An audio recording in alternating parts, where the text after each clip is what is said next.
Welcome to Conscious Marketing Movement podcast, where we bring you thought-provoking conversations to challenge traditional marketing practices and inspire a new paradigm, shaping the future of marketing for a better tomorrow. In our first season, we'll explore how can marketing drive climate action.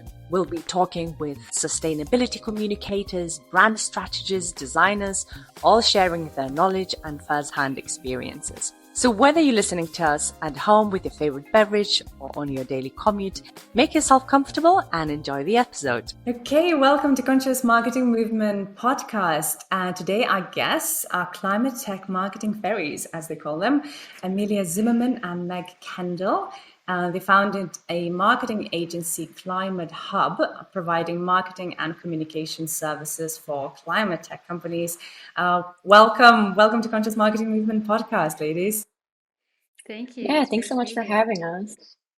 Thank you for finding time to talk to us and kind of diving deep into conscious marketing and what role us marketers and brands have to play when it comes to climate crisis. I feel like with a lot of people, and myself included, that work in climate space, they have this kind of shifting moment in their life. Something happened when it shifted their awareness that, oh my God, we're actually in a huge crisis here. It's bigger than anything we've known up until now. Oh my God, what we're going to do about this.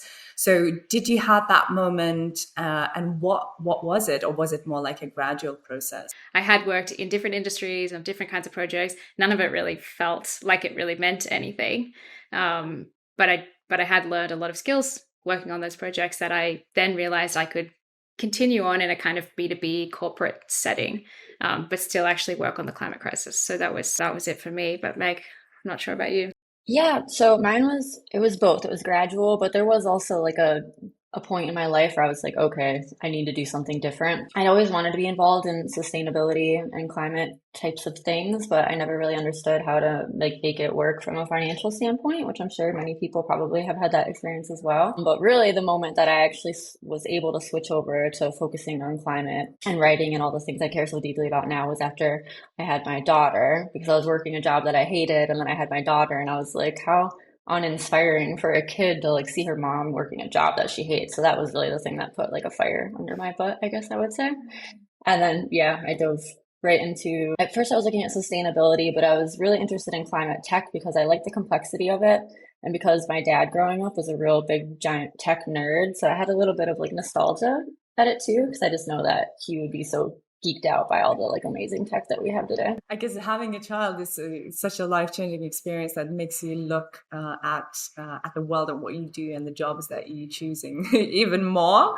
It brings this like huge extra layer and also extra responsibility. So when was the moment when you both came together, said, right, okay, we have these skills, we had separate journeys, but we're going to join this and we're going to create Climate Hub? Yeah, so we were both freelancing in the climate space as writers.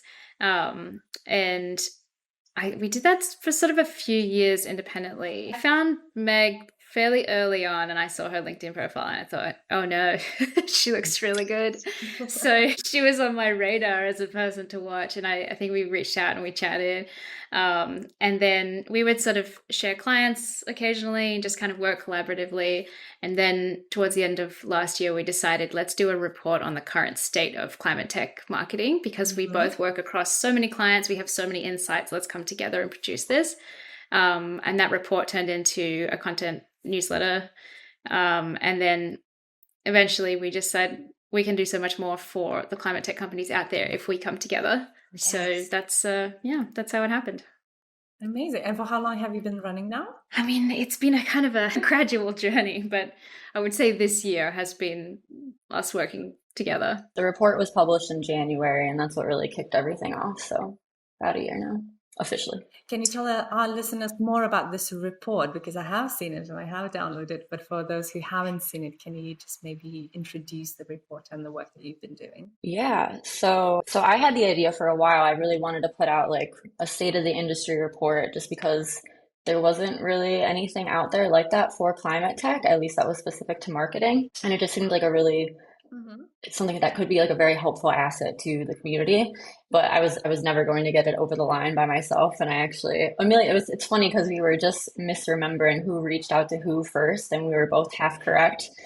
Because I had reached out to Amelia, but then she was the first one to ask for a chat. And then a couple months later, she was like, we were just talking about how sometimes freelancing can be a lonely thing. And I was like, you know what? For the longest time, I've actually really been wanting to do this report. I was like, do you want to work on this report with me?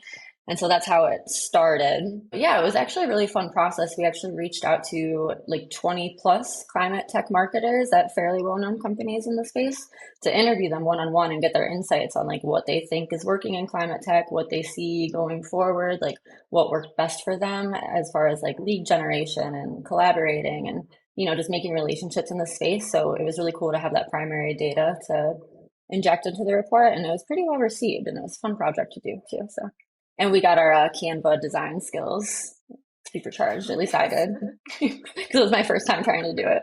Amazing. Yeah, it's one of the skills that marketers know you want it or not, but you gotta nail Canva. Exactly. Yeah. So you say that the brands now is kind of the new phase of climate education, and this is why I would like to unpack in more detail today. Tell us more about that. Yeah. So this is kind of a fun one because it's kind of a little bit, it's interesting, but it's a little sad too, right? Like no one wants to hear that brands are the face of climate education. So we think there's two pieces to this. One being like sort of B2C, so more like consumer facing aspect of it, and then there's the B2B aspect of it. And we'll start with the B2C kind of aspect. So brands market their products as eco-friendly or sustainable or biodegradable, etc. And the average person when they're in the store, what happens is they're looking to information from these brands to determine whether they're making good purchasing decisions, like whether what they're doing is good for the planet, good for the health of the environment, etc. And when they see something on a package, they just have to take it at face value. They assume the brand is telling the truth. They assume that, they're doing the best they can in terms of climate impact, environmental impact, etc. And so that's what they take to be like good action. They're like, this is a thing that's appropriate to buy. I'm going to buy it and I'm doing my part for the planet. But really it's so much more complicated than that. And sometimes brands are trying, but they're not telling the full story. But what's interesting about it is that Amelia and I were just talking about this, how it's kind of like a mental model. Robert Cialdini talks about this thing called click run in his book Influence that most marketers out there will know about. And it's just speaking about how we're faced with so much sensory input every day that there's no way you can take the time to process everything and figure out like whether this is a good choice and whether this is a bad choice. So we take these mental shortcuts, and one of those things is seeing like a green package or something that says eco-friendly. We just have to assume it's good and we run with it. Our brain goes click and we run with it and buy it and think we did a good thing. So that's sort of where we're coming from like a B2C standpoint. I don't know if Amelia, you want to take the B2B point of view. Yeah, so I think B2C is what captures a lot of the public attention with like the big greenwashing scandals because consumers are, it's kind of easy to mislead them, unfortunately, given how little time anyone has to go and do their own research and validate things. But it's a slightly different story in the B2B world, and we think it's actually a little more inspiring in the B2B world. So a lot of the clients that we work with and their clients are inspired by and looking up to the big corporate leaders out there, like the Microsofts, the Amazons, the Salesforce, the Apples, who are making big climate commitments. And oftentimes, and we think they're probably not doing this enough, but oftentimes they're actually laying bare their strategies. They're talking about which carbon projects they're investing in. They're talking about how they're decarbonizing. They're really trying to lift up whole industries.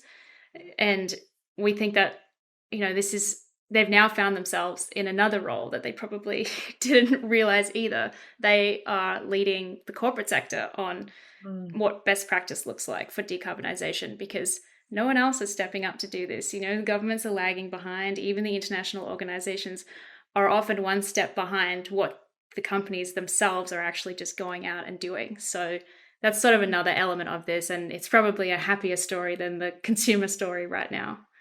The consumer story is a little bit sad because of the lack of time that you mentioned. And also, it is easy, it's just really easy to manipulate people. I have a story from my friend just yesterday who's very conscious and careful and buys eco products. And then she bought this cosmetic product and was like, oh my God, there's like beef parts in it.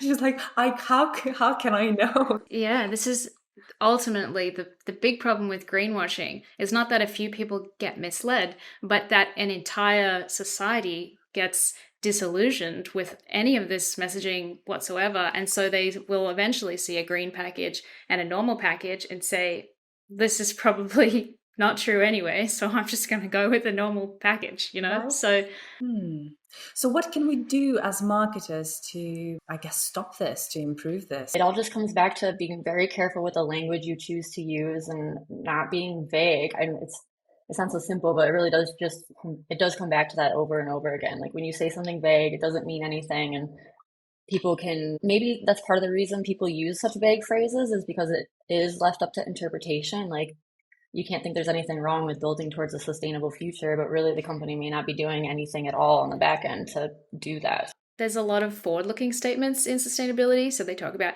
committing to a greener future, or you prefer to talk about what has been done, not what people are committing to doing, because I mean, committing is a nothing word. It doesn't actually mean anything. So yeah. That's very interesting. So kind of looking back and what have you actually done up until now and what are you doing right now instead of these future claims?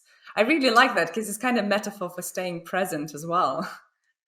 That's true. Yeah. Like I really feel for the marketers in these positions because they're under dual pressure. They're trying to add sustainability to their marketing because they're being told that this will help. They're also being told not to say anything that will get them into trouble. So they're trying to, make the best of both worlds. And businesses are really more this year more than ever, really terrified of saying the wrong thing. And we actually know of a lot of big companies, household names that are doing a lot of great things in the climate space, investing in high quality carbon removals, doing a lot of stuff. They won't talk about it because they're so worried that these actions will be perceived poorly. So that's sort of the flip side of greenwashing that a lot of people refer to as green hushing, where you do a lot of good work and then don't talk about it. And in not talking about it, you miss out on all the benefits that come with having a strong reputation as a climate leader. But this is just brands trying to protect themselves because the space is still so uncertain about what's okay to say, what is misleading, what are we, it's just so undefined now. So a lot of them are knuckling down, sheltering down, and it is sad to see.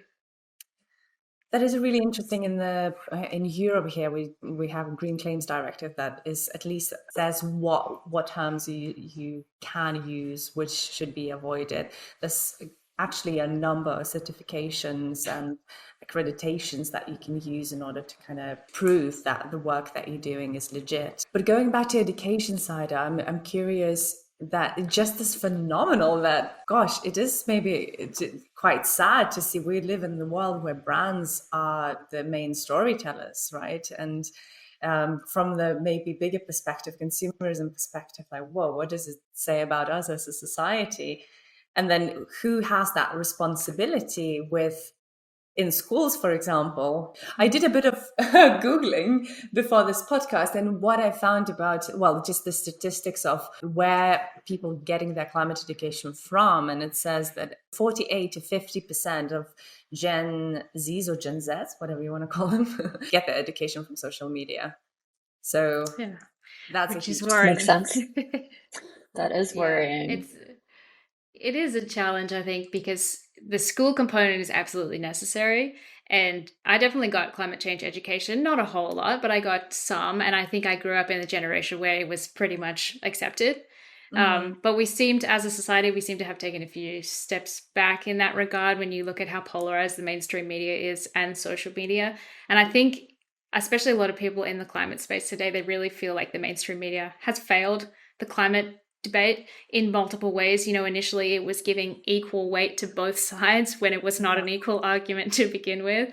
Now it's sort of more along the lines of the doom and gloom headlines that you see every single day, which make people feel powerless to do anything. In our space specifically, it's tearing down things like carbon offsets and making it into a very black and white argument when it's not. So I think a lot of people, if they switch off from the media, from all the doom and gloom, then the only place left might be, either social media, which is also a lot of doom and gloom, or for a more positive element, you have brands coming out and talking about what they're doing as a solution, which could be a good thing. But as we've said, it can also lack nuance. So it's a tough space.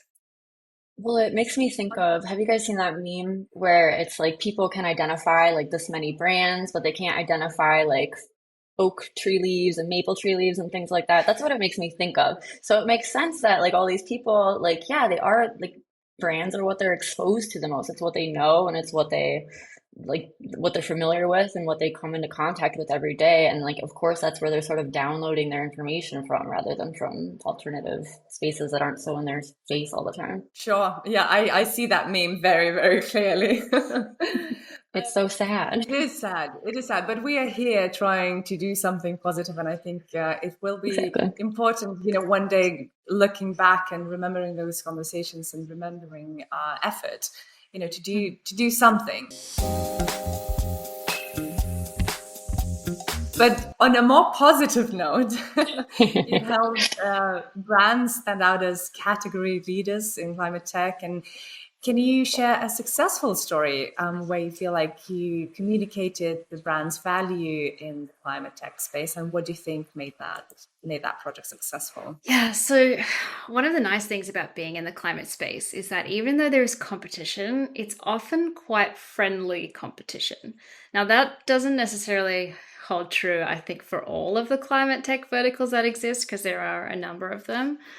But if we take, for example, Meg and I are really passionate about carbon markets, so carbon removals and carbon offsets, and we work with a lot of clients in this space. And if we just take last year as an example, I don't know, Diver, if you were following all the controversies, but it was a tough year for carbon markets. It was not pleasant. The mainstream media went after them really hard. The public got really upset about it. And the really wonderful people working in this space were honestly devastated. And there was just a lot of miscommunication. And so we worked with a lot of brands in carbon markets last year. We still do. We noticed that a lot of our clients last year, they weren't so concerned about differentiation. They weren't so concerned about trying to be the category leader. It turned into more of a, how can we build back this category as a whole? Right. So, which is a kind of an interesting challenge as a marketer, because you're told to focus on what makes you unique, what's your USP, how do you do it better than everyone else? Mm-hmm. In this case, it was just really selling the solution, the market as a whole. We sort of identified what was missing in the mainstream media, which is a lack of nuance and an understanding of the science. So we would work really, really closely with in-house scientific experts, figure out sort of what was missing in the mainstream conversation, and even just the broader corporate conversation, because you have a lot of people in sustainability teams who might understand climate science, or they might have just been sort of thrust into this role, but there's a good chance they don't understand the real technicalities of carbon removals and carbon offsets. Like it's a whole new world. Mm-hmm. So even just translating that for them, we worked really closely with scientists, and we got to the point where now some of the content that we've written for these brands is shared by their competitors, like quote unquote competitors, to their prospects, because the content itself is just so genuinely helpful, and it's not trying to shove a product in anyone's face, that you have competitors sharing each other's content because it's so genuinely helpful. So that's the kind of, I don't know, those are the kind of stories that we love, the outcomes that we love, because it really did lift up the whole market rather than you trying to, create a monopoly in a certain space. So, and would you say the success of that content was educating the science behind it, introducing the complexity of offsets or carbon markets in general? It probably makes sense if I was to send you the content, but what it does is it takes us what seems like a black and white argument, opens up the complexity, but then also simplifies it so that people can understand the complexity, and more than understand it, understand how to move forward. Because that's what last year, a lot of companies just stopped buying offsets and removals altogether because they were so concerned about the state of the market that they stopped investing at all. And our goal was to not have people do that, because there are going to be consequences for that. And we really do need investments in high quality offsets and removals. So our goal was to break open this complex topic, but also show them a very clear path forward. I definitely saw in carbon offset argument that, well, you're not even allowed, well, not allowed, well, you're not advised, it's not recommended to use the term carbon offsets and climate contribution now. And then working in other languages here in Europe, when I would translate it to other languages, it becomes, it kind of adds an extra layer of complexity. And then if you translate it word by word, actually in some languages, it doesn't even make sense. So then I went through this process of trying to understand how can I not use the word offset, and then kind of went round into actually I'm going to just use the word because there's a knowledge and people know what we mean by saying an offset. But what do you think about that? Because I think there's still a bit of I don't know, it's unclear because offset can also be misleading. So what do we do? Yeah, I probably misspoke. I shouldn't have been saying offsets throughout because I agree with you. I've never been a fan of the word. And I also toyed with contributions a while ago, but that felt to me more of a weasel word than anything, because what is a climate contribution, you know? I prefer to stick with carbon credits. But then these days, because the market is moving so quickly, we do need to distinguish between removals credits and avoidance credits, which a lot of people are now calling offsets. But yeah, technically, credits as an umbrella is probably the better term, at least in my opinion. It's so complicated for people because it's like this already kind of difficult thing to understand, and then you throw this like language barrier on top of it where people have, and you do need to be very specific about your language, and it matters which words you choose, and we're big proponents of that. But it's hard when you also have this, well, carbon offsets isn't the right word to use anymore. And it's like, so the whole phrase gets demonized, and then I feel like people even start to be a little bit afraid to even talk about what they're doing. Like maybe they are investing in like credible carbon offsets, but they don't even want to talk about it because they heard that offsets aren't a good word to use anymore. But going back to us as marketers, and what would you say to a marketer maybe who's interested in working and finding their role in climate tech specifically? So Amelia and I have talked about this in the past, and I think our best advice would be to like not get too stressed about not having a climate background if they don't have it, because really the climate space, climate tech especially, it really is overall still a new category. It's starting to be more established, but most of the people in climate tech are new to climate tech because that's just the nature of the space. So our advice would be it's really valuable to pull on the skill sets that you already have. And really, I think it can be a plus for you, because instead of leaning on your like really passionate, like save the world, like we had to fix the climate crisis, like what's the word I'm looking for, agenda, which is a fantastic agenda to have, obviously, we all have it. But when you're able to lean on more hard skills, like your B2B marketing skills, like that's what climate tech really needs at the end of the day. They need to like accurately communicate and talk about what they're doing in compelling ways with like story-driven narratives that people can resonate with. But it has to relate back to, it can't just be all about climate. It has to be about what their product does that will help the B2B space do their jobs better, because that's the only way that people are going to buy into these products in the climate tech space, at least. So I'd say really like focusing on the hard skills that you do actually have.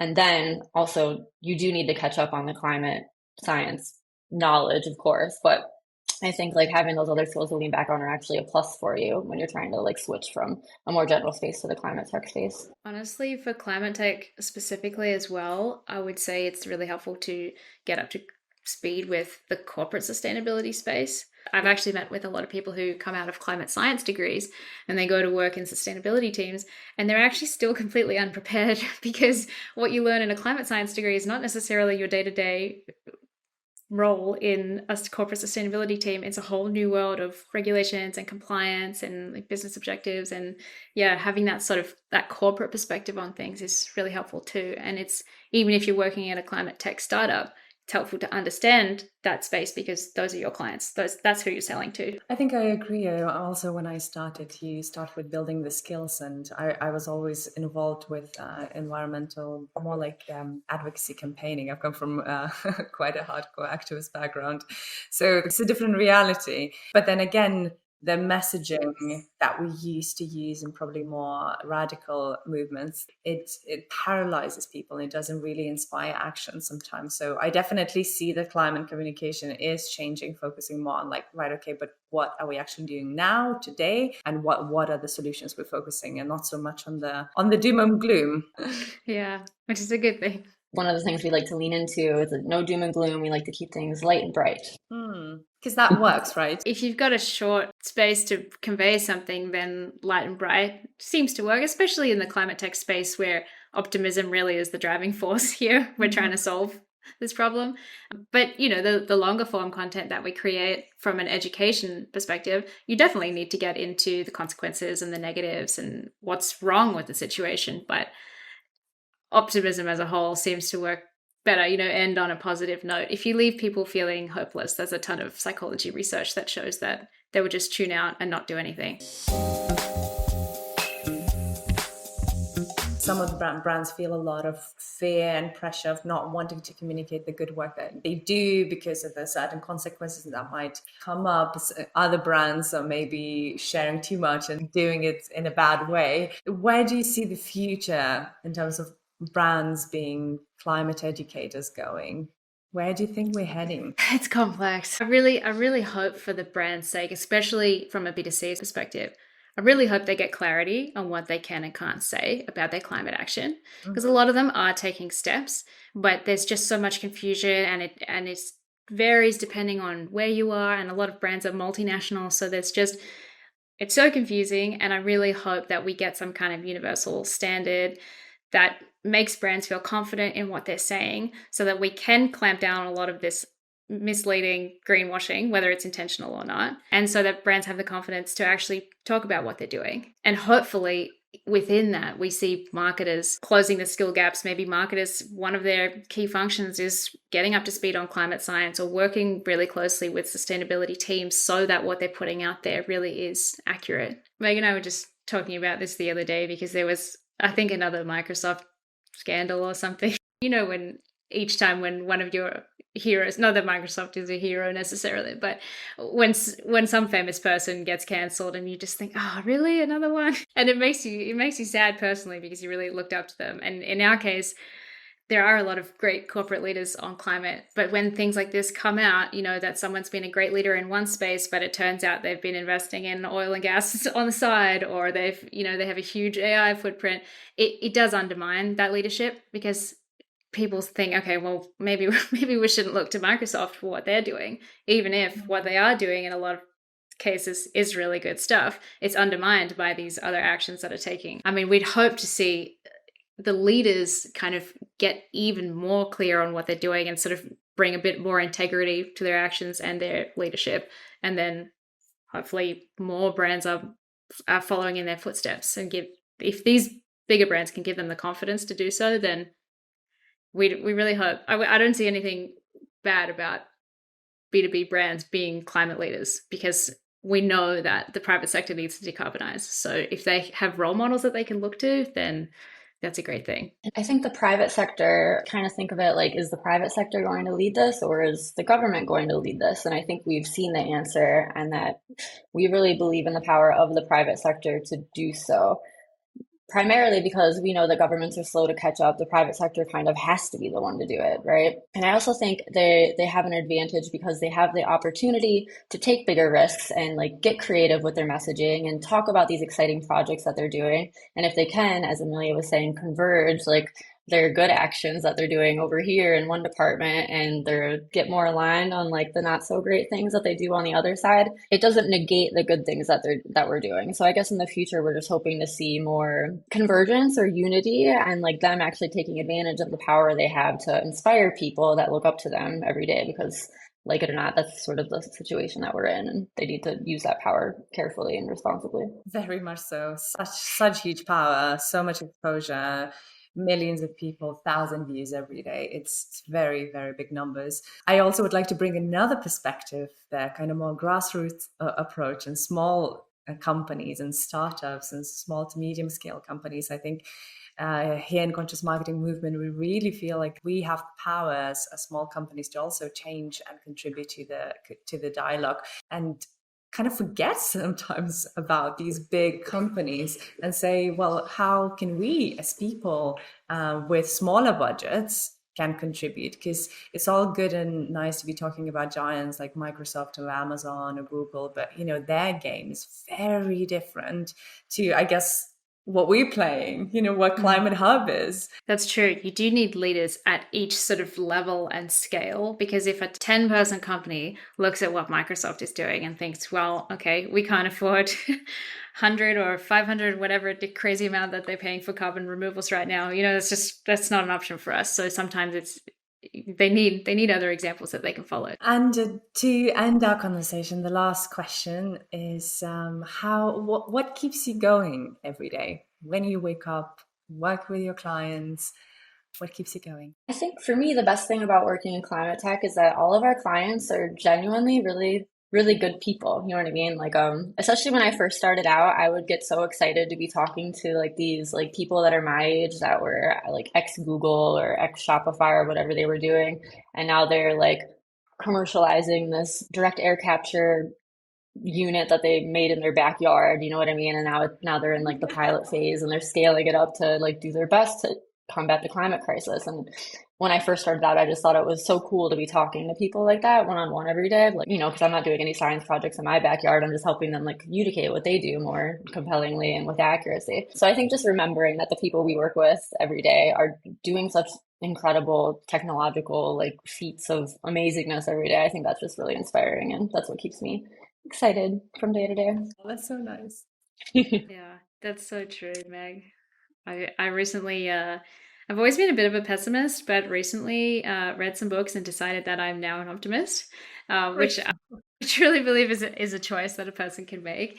And honestly, being in climate tech, I think part of the reason it's so uplifting, even though it's really challenging, is it's filled with so much optimism. I mean, who goes and spends years of their life building a carbon capture plant or, working on these niche solutions if they don't have optimism that this is actually going to work and that this is worth saving? So yeah, it's a great vibe being here. It is true when you meet someone who's like, oh, right, look what I'm creating. This is going to do this, and then XYZ. How can you help me? And then you go into these conversations, and you feel like you can support them with your skills, with our marketing skills. They're contributing with their skills. It definitely fires me up and keeps me going. Well, thank you so much, Meg. Thank you, Amelia. Thank you for the work that you're doing in climate tech and marketing, and also supporting us in conscious marketing movement, trying for us to spread the word about conscious marketing practices, to find that specificity, to pay attention to the language that we choose, and to inspire brands to have that courage to communicate the positive impact. Because that's if they don't talk what they do, then what's the point? And we are here to support these brands and support also those marketers in this space that care about the state of our world and want to contribute with their skills. So thank you so much, and I wish you all the best. Thanks very much. Thank you so much for having us. It's been great.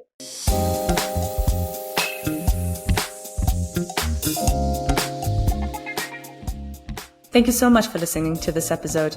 And if you would like to learn more about what is conscious marketing and join the community of entrepreneurs and change makers, marketers, head to consciousmarketingmovement.com and join the membership.